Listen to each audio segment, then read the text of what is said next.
Welcome to the intersection of technology, cybersecurity, and society. Welcome to ITSP Magazine. You're listening to a new Securing Bridges podcast. You're about to join Alyssa Miller as she sits down with senior and executive security leaders to share stories of success and failure while working across business teams. It's time to build and secure the bridge to the business. Knowledge is power, now more than ever.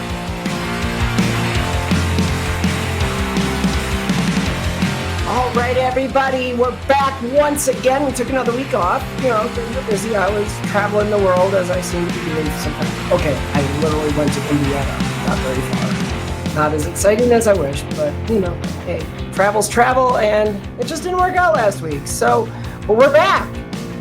Another episode of Securing Bridges. I think we're on 23 or 24, something like that. I don't know. It doesn't matter. We've got a lot of episodes, and we've had a lot of great guests, and this week isn't going to change any of that.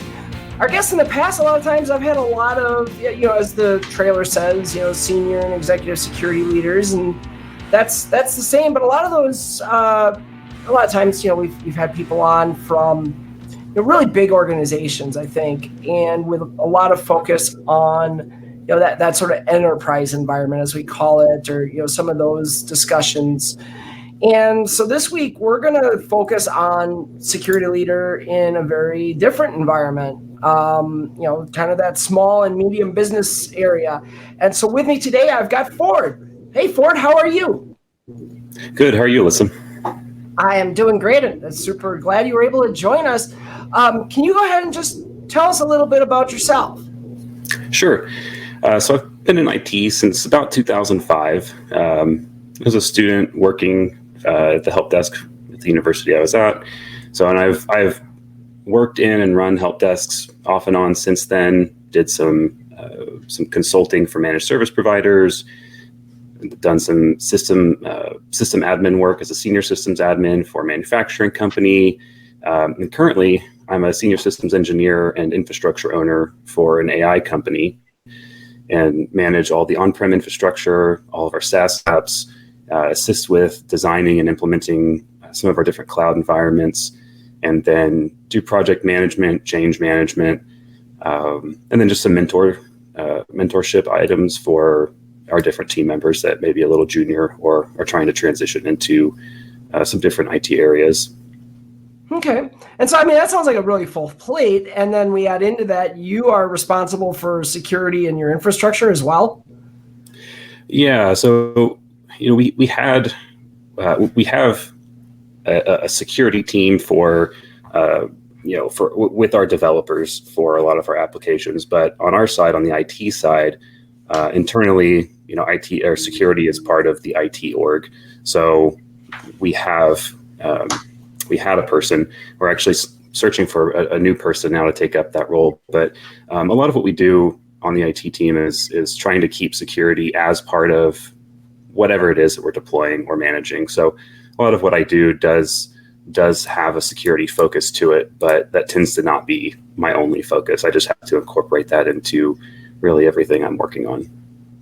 And what you described is something I think a lot of people in the industry are familiar with. And we kind of wish, I guess, from a security perspective, we often wish it didn't exist. But that's the reality, is that a lot of times security does fall to IT, and security is not a dedicated role for somebody, but rather something where, like you said, you're just incorporating it as part of a grander strategy. So what does that kind of look like for you? I mean, is it like you have secure architecture that's part of an overall architecture plan, or is it not even that formalized? How do you even get started in that?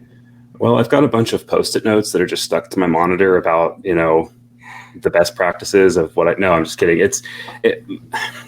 A lot of it comes from a lot of research, you know, having read a lot of different things. I've always been interested in security, and I did have some experience with it early on, doing some probably more questionable things, and learned, you know, about networking and stuff that way.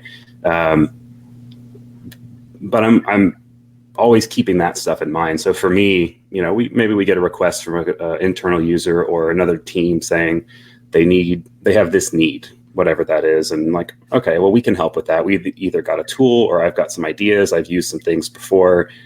So I come up with, whatever that solution looks like, but then I also have to think about, okay, how can this be compromised? What are, different attack vectors, stuff like that, and just try to be aware of, really it's low hanging fruit, because we're doing best effort. We're not, I'm not an expert in security, but I know some things and try to make that best effort to make them happen. But whenever I'm planning out a solution like that, I just always try to think about, what are the security concerns here? Is there, PII, or do we have to meet any sort of, regulations, any thing like that, and just try to keep that in mind as I'm designing stuff. And it comes up all the time with other environments that we have, whether from an acquisition or like a legacy environment from a few years back, that it gets brought up in conversation. And so I go look at it and I'm like, oh man, there's all of these, whatever it is, instances out just publicly available. There's no firewall, there's no nothing, and it's just wide open. And then have to like retroactively, try to assist in those situations too. So it's kind of from both ends.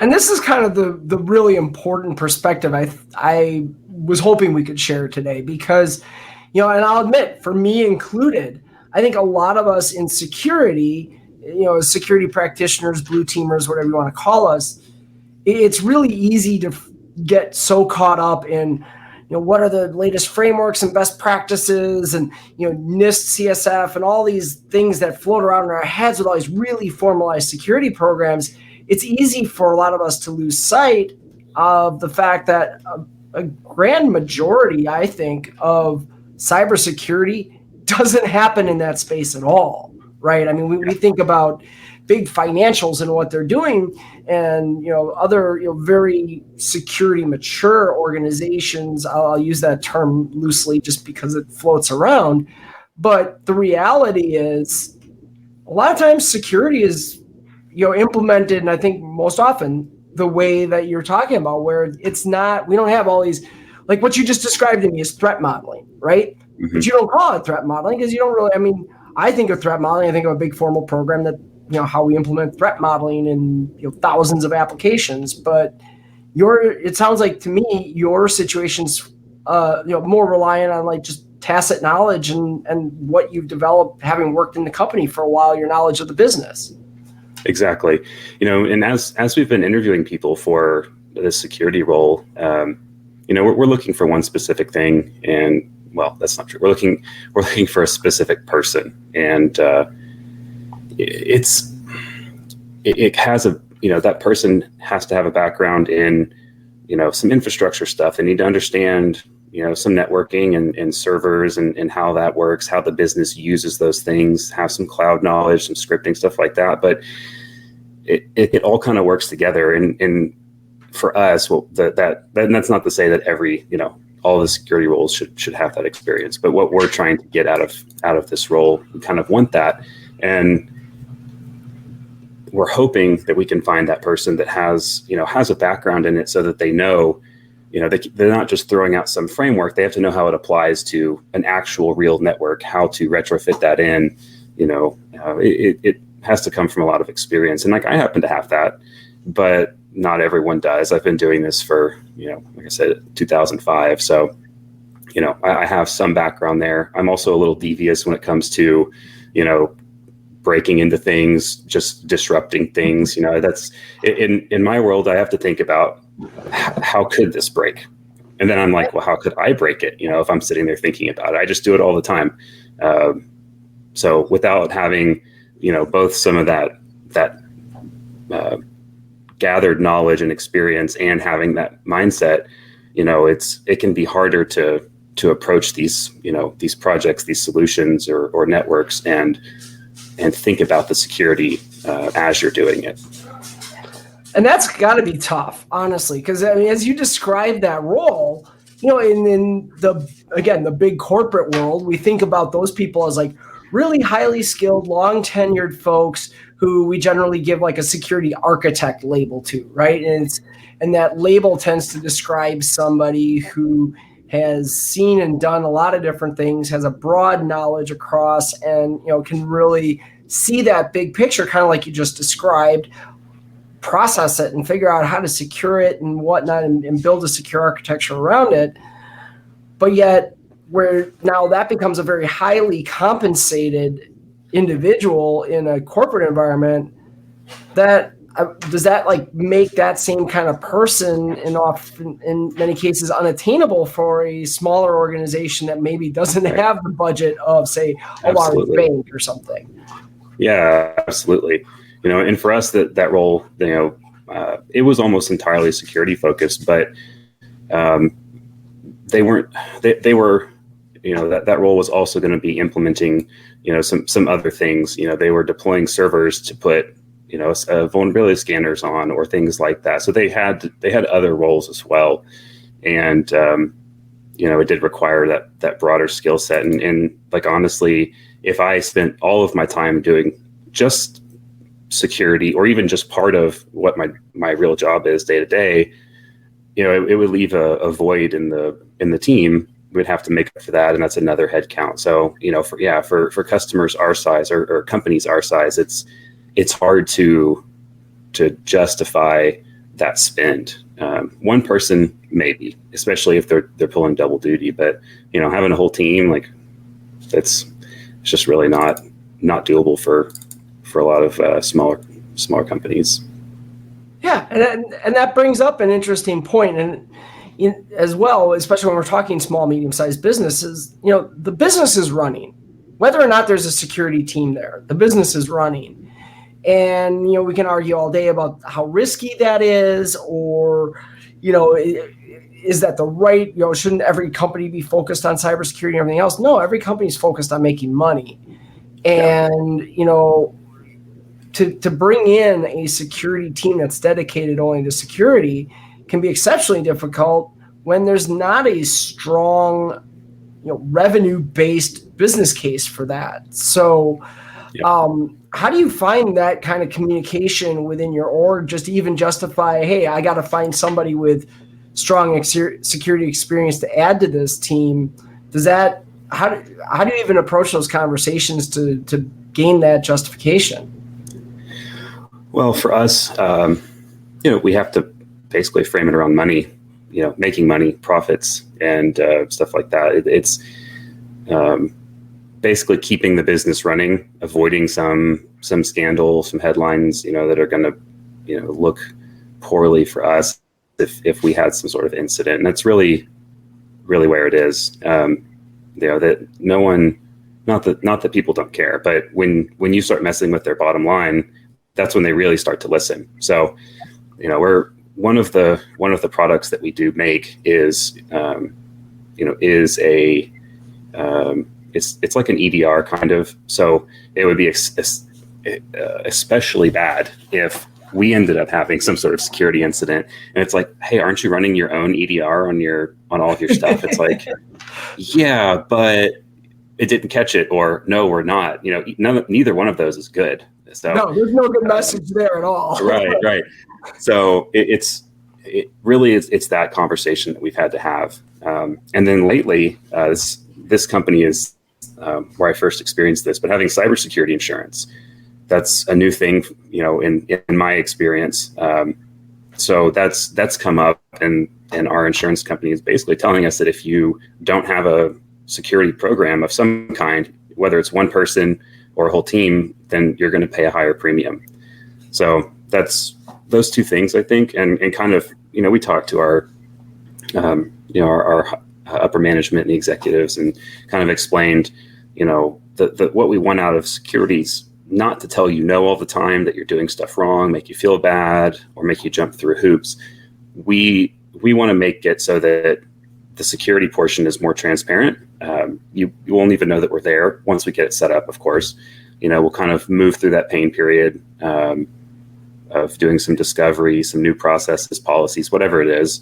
But once we're established, the goal is that the security program is just in the background, reviewing logs there. If there is an incident, of course, but in the background, keeping the environment more secure, reducing that liability for the company, and really just empowering the rest of the company to build products and generate revenue. So it was just framing it in a way that spoke to their hearts and wallets. Yeah.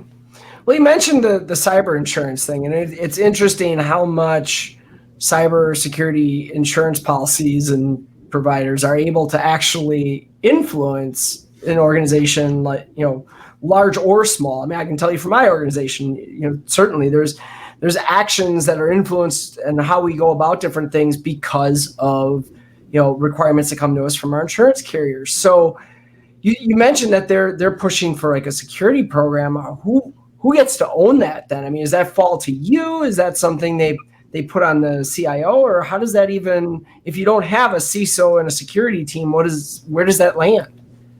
Right. So that ends up falling on my boss. He's the VP of internal IT as well as like prod ops and security. So it falls on him.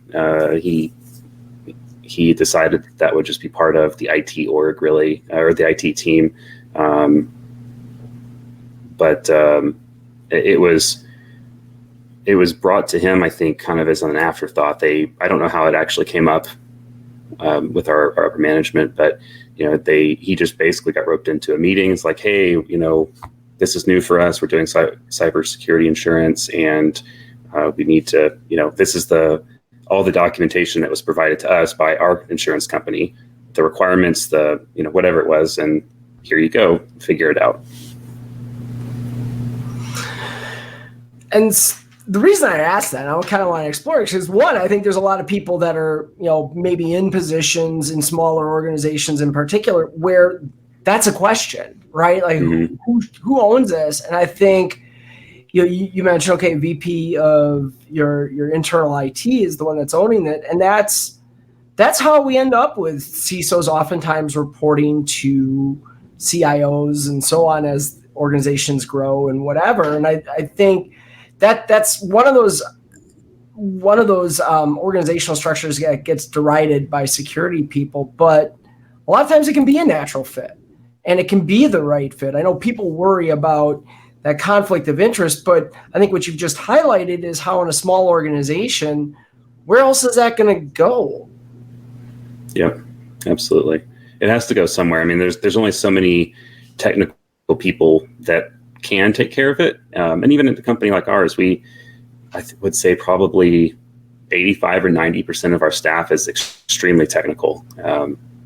Between data scientists, developers, DevOps, prod ops people, there's a lot of very technical people, but I don't think that it fits in with their role. I mean, yes, I think they should be implementing, best practices, security wise into what they're doing, which is a whole other topic, but they can't make decisions for the internal IT infrastructure. So it has to come from the people that can. And when you're small team, you really have to kind of take on all of it.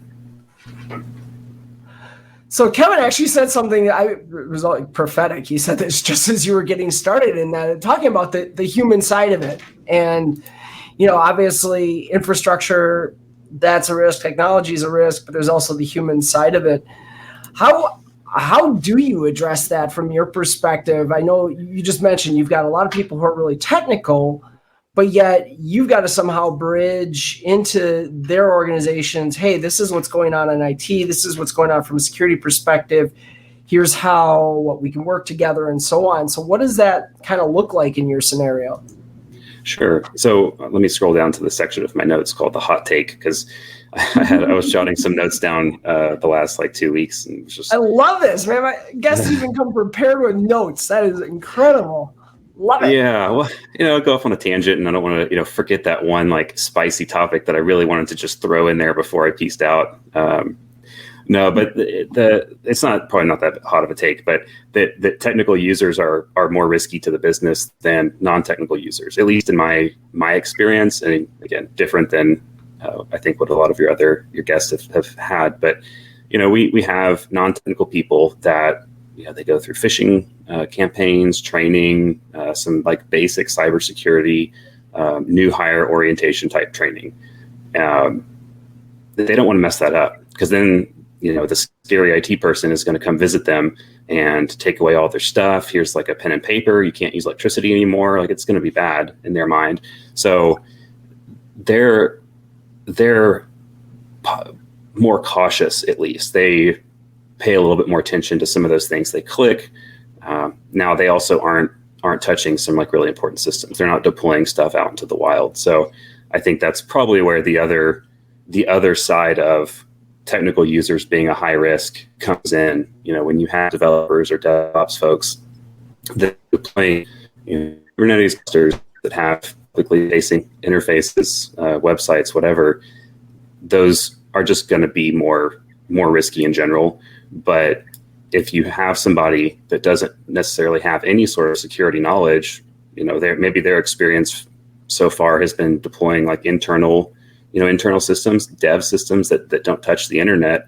So maybe their experience just hasn't shown them you need to think about these security things when you're deploying something. You need to put a WAF in front of this, or some sort of load balancer with a firewall and stuff like that. They just haven't had to think about it. So now suddenly they're on a team that's deploying to prod, and they're just following their same practices. They're like, yeah, I know how to do that. Let me just do my thing.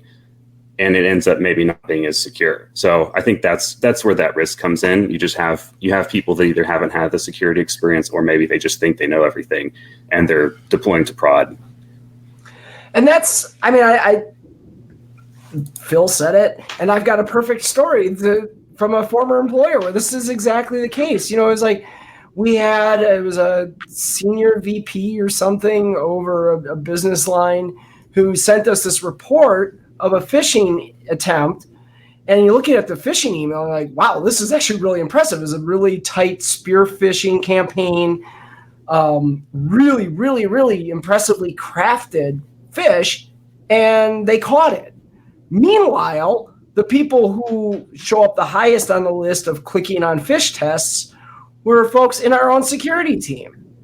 And it's like, okay, well, why does this happen? And I think, it's two things, right? I think, there is that sort of, well, I'm technical and I know this, and I'm guilty of that sometimes from a security perspective when I'm going through like security awareness training, right? Like, why do I have to do this?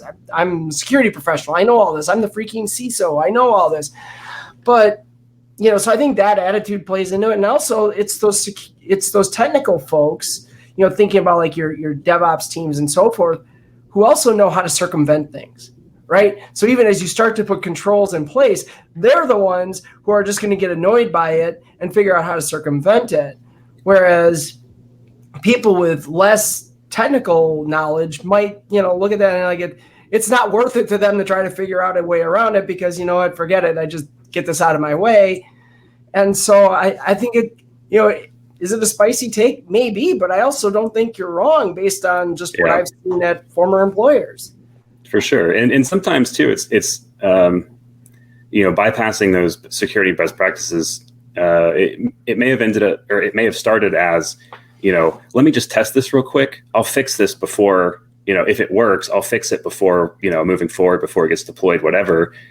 But then you have 6 meetings after that, and the coffee wears off, and then you don't touch it again for 2 or 3 days. Next thing you know, it's still in there. There's a unhashed API key or something just sitting right there and causing some problems. So it could also be that you just don't come back to it later. And I do it all the time. I've a lot of the stuff, a lot of like the API work I've done. I'll just put my key right in the code, because I'm just like, let me just get the syntax down, like make sure this works the way I want. And I delete them, but it's like that. It's that easy. It can, if I had left it there and hadn't been thinking about it and just committed that, into Git, then it's like, whoops, I've got a problem now. So I think it can happen that way as well. But,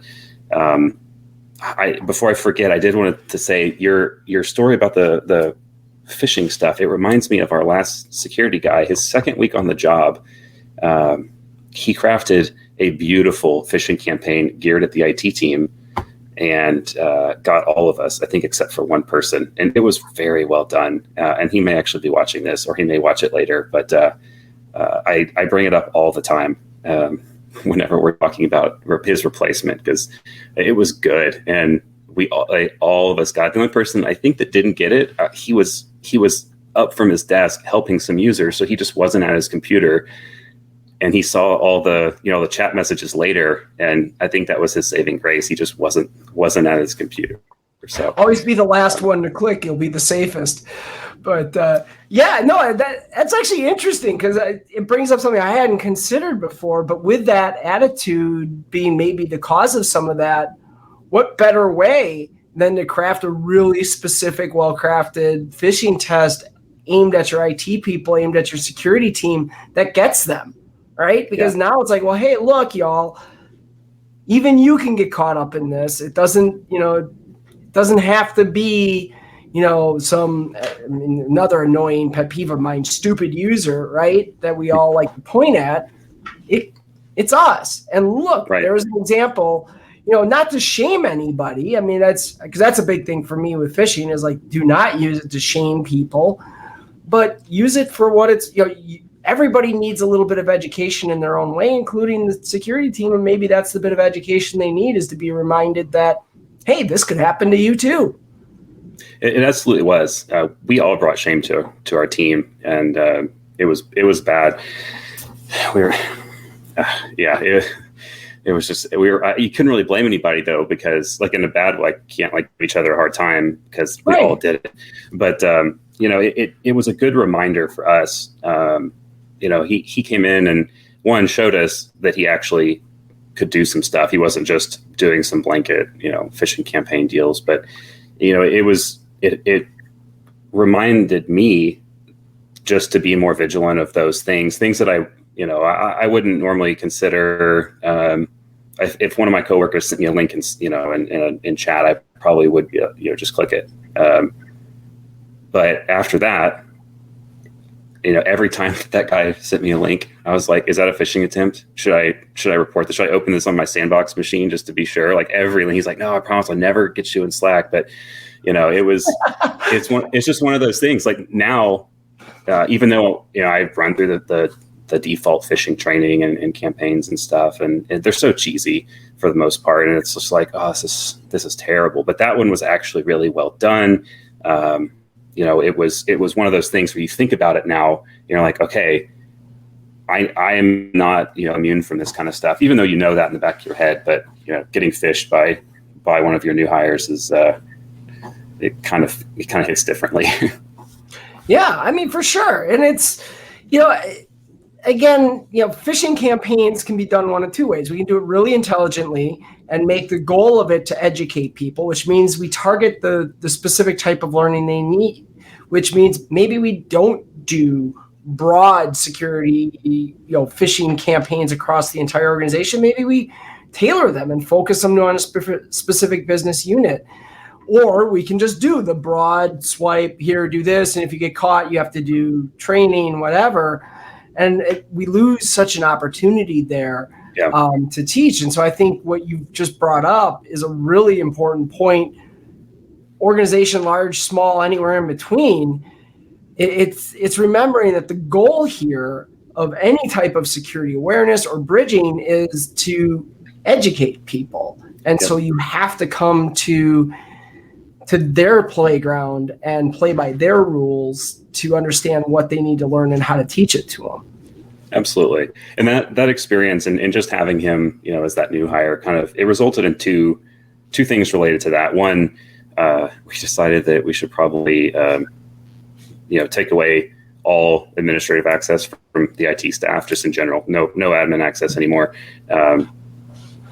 Obviously not possible, but it did kind of start us down a road of removing people's abilities to do a lot of stuff outside of, I won't say like what the system is, but like a system where you put in a request to, I need this deployed, I need to make this change, whatever it is. And the system uses, all of its ties into different things to carry that out. So it's, auditable, trackable, a little bit more secure. You have to go through some verification processes and stuff before it can happen. But the other thing was once we started thinking about things a little bit differently, we ended up interfacing with our other business units more.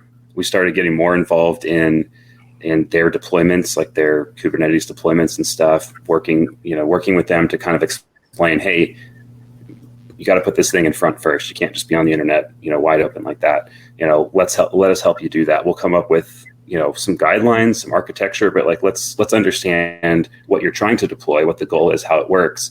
And then we can have a conversation of maybe you should consider doing these things to make it more secure. And here's how you would implement that as code. So you don't even have to really do anything beyond just, building a template or something, it gets deployed every time, or us integrating, maybe like container security into their pipeline. It's just part of the process now. So it helped us there. We ended up being more involved in those other teams and trying to help them be more secure, which ends up being better for the IT team too. I mean, at the end of the day, that's why security teams or security people exist. That's why there's a security function of whatever type within an organization. Is we're there to try to teach these people. And I think, you mentioned it early on, getting away from that structure or that impression of being that department of no, right? Like the ones who are there to, stop thinking of security as an oversight role. That's one that's kind of been a statement of mine. Like, security is not oversight. We're a cooperative effort with the rest of, the business, the product deployment, everything else. We're just part of that. And I think, you get a unique perspective of that because you're a little more tied into that by being responsible for infrastructure, responsible for security, and then having to work with the business teams to understand what the heck they're trying to do and how to secure it.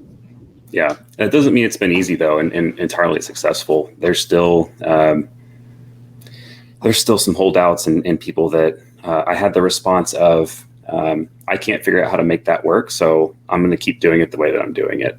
And I'm like, well, that's not a good answer, but here we are, and they're still doing it that way. So there's just lots of work to be done on that front. Lots of different teams, different environments that are all a little bit different, unfortunately. So we have to kind of hit each one up before we can, call ourselves good. But it's people are still resistant to it. It's like they just either don't want to either look bad because they don't know how to do something, or they don't understand what we're trying to do. And I mean, half the time I don't know what I'm doing either. I'm like, we're going to figure this out together, but we're going to get it, and I'm going to help you. But it's like they don't want to hear it, or they're just too busy, or they think they're too busy and don't want to spend any time on it. But I've never felt the pressure of a deadline more than when there was an outage of some kind due to my mistake and having to fix it. So like you do have the time. You just don't want to make the time for it. Yeah. And that's a fair thing too, right? I mean, I try to avoid using fear and uncertainty and doubt as tools, but sometimes just pointing to the legitimacy of, hey, you know what? If this saves us from, 2 outages later on down the road because somebody with inappropriate access deleted 2 million records, speaking from experience, from back in the day, or whatever. I mean, those types of stories, it's like, yeah, look, this can actually save you time, but it is hard, because we're trying to solve problems that aren't easily solvable, just like developers are trying to do when they've got a user story that doesn't sound like it's easy to figure out or to build. We're all trying to, solve hard problems, and for the engineers, for your DevOps people, whomever, they're kind of getting pushed by dates and deadlines and, the next sprint, when is the sprint over, things like that. And so, it puts you in an untenable position of, hey, I know that, that deadline's coming. I know this problem we're trying to solve is holding us up, and you see a way to get to production without solving this problem. That's kind of I think you've captured where I think the biggest struggles come in as we try to bridge from security and IT into those engineering development spaces. Yeah, I think a lot of what we have to just settle on is, best effort. We've given those business units the information. Hey, this is a possibility. We've put some things in place that are requirements. You can't deploy something, but unless you kind of do these basic things, but we can't make them do it really. At least in these smaller companies where there's no hard mandate of you must do these things or you can't deploy. So we're doing the best that we can, and I think that's a very common sentiment for small IT teams in the SMB space. Is we're doing the best we can with the resources we have. So that comes up a lot, but we do try to be proactive in things, trying to help teams, keep those environments secure. And then, regular pen testing usually turns up things that we didn't catch. And now we get to go have a real conversation with some higher ranking managers with a nice stack of paper, being like, look at all this stuff that y'all have to fix now. But it does give us an opportunity to be like, to come in and be like, hey, let's look at this and see, maybe we can help y'all with some future environments, future deployments. Let's work together on this and try to help, because that's really what we're trying to do, is just trying to help the rest of the business. And selfishly, it means in the end, in long term, less work for the IT team if we can, help them now versus trying to help them later. So. Yeah, well, it's less work for everybody, right? Like, hey, here, look, we got 12 results, 12 high severity findings or whatever on this pen test. That's 12 P1s on your backlog that could have been avoided had we worked together in the development process. And that goes to that shift left mentality or mantra that we've been, it's kind of cliche now in the security world, but we've been pushing for as long as I've been in this business. And so I think, that is an important thing and an important factor, especially in a situation like yours. But what I really like that you said there is that sometimes good enough just has to be good enough, or best effort. I think another area security can get better at is just understanding sometimes, you can't solve the problem and the business still has to move forward. So how do you make it the least impactful? That's where we talk about like mitigating controls and things. Like, what else could you do that's not going to force them to have to solve this big problem that you're unable to figure out how to solve?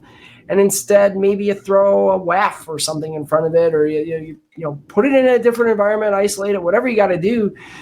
I feel like we kind of lose the willingness, I guess, as security professionals sometimes to go there because we just want the ideal solution from security. That gold standard. That's, you've got that gold standard, either in your mind or, you were able to do it somewhere else. You're like, I have to get that. We have to get there with this, and it may be possible, but it may just take more time and effort than what the people have available to do it. So, there's other areas you mentioned, other mitigations, maybe up or downstream of whatever the environment that you can implement that may be easy, cheap. And yes, if somebody could physically, plug into this one particular server in, Google's cloud or data center, yeah, maybe they could do something. But, you've put some stuff on either side of that process to kind of mitigate the risks. And, that's has to be good enough at some point. I mean, you can always circle back to stuff later when you're, a multi-billion-dollar company and you want to come back and, have a 300-person security team that you can dedicate to do stuff. But, it's not super or feasible in most cases. Yeah. And that's, that understanding of the business risk and how to apply appropriately is absolutely so. Unfortunately, we're coming up on time, but this has been an absolutely wonderful conversation. I think we've addressed, like I said, some perspectives, as we talked about at the very beginning, that are easy to forget for those of us like myself who have worked in many large organizations who have $1 million budgets for cybersecurity.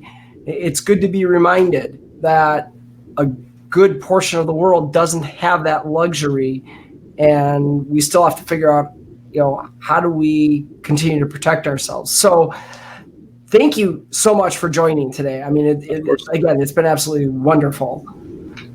Yeah, I'm glad to be here. And I'm glad I just made it on the list of all the very impressive guests that you've had on this show. Listening to it before, I was like, oh man, these people with all their acronyms and everything. I'm like, I have to message Alyssa. I don't think she understands. That's not me.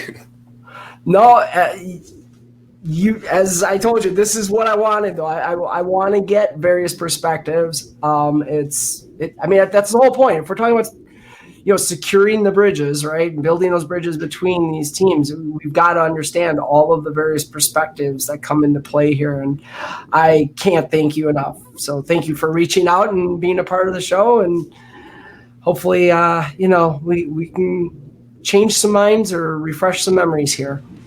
Absolutely. No, thank you for having me. Awesome. And thank all of you for joining in today. We had some good interaction, a lot of good comments from Phil and Kevin in particular. We'll be back here again next week. We've got more great guests lined up. I can't wait to show you more. So keep on coming back. As a reminder, of course, the recordings are available right away. So share it far and wide. Let your friends, family, whoever you know, let them know. And certainly, as always, as well, the podcast version of this will be available in a couple days. So keep an eye out on the ITSP website. You can find those past episodes. You can find this episode in a couple days. Love to have you keep coming back. So for now, thank you everybody for joining us. We'll see you again soon. We hope you enjoyed this episode of Securing Bridges Podcast with Alyssa Miller. If you learned something new and this podcast made you think, then share itspmagazine.com with your friends, family, and colleagues. If you represent a company and wish to associate your brand with our conversations, sponsor one or more of our podcast channels. We hope you will come back for more stories and follow us on our journey. You can always find us at the intersection of technology, cybersecurity, and society.